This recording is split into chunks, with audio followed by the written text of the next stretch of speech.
তো দেখো বন্ধুরা, আজ আবার একটা রেসিপি নিয়ে চলে এসেছি। আর আজ রান্না করব লোটে মাছ। তো লোটে মাছ তো নিয়েছি। আর এই দিকে কেটে নিয়েছি আলু, নিয়েছি রসুন, কাঁচা লঙ্কা, ধনেপাতা আর দুটো পেঁয়াজ কুচিয়ে নিয়েছি, টমেটো আর নিয়েছি আদা কুচিয়ে।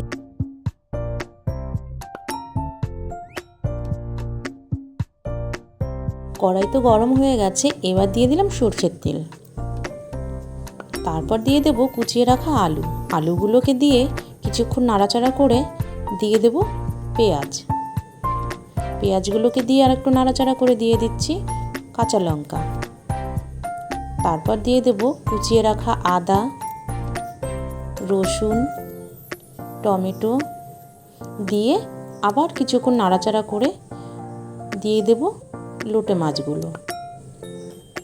মাছগুলো দিয়ে আবার একটু নাড়াচাড়া করে দিয়ে দেব শুকনো লঙ্কার গুঁড়ো, জিরের গুঁড়ো, স্বাদ মতো লবণ আর হলুদ দিয়ে ভালো করে কষিয়ে নিয়ে গ্যাসের আঁচটা কমিয়ে 5 মিনিটের জন্য ঢাকা দিয়ে দেব। এবার ঢাকনাটা খুলে নিচ্ছি। তারপর মাছটাকে আরও কিছুক্ষণ এইভাবে নাড়িয়ে চাড়িয়ে নেব। আর এই মাছে কোনো জল অ্যাড করা যাবে না, মাছটাকে শুকনো করে রান্না করতে হয়, আর খেতেও খুব ভালো লাগে।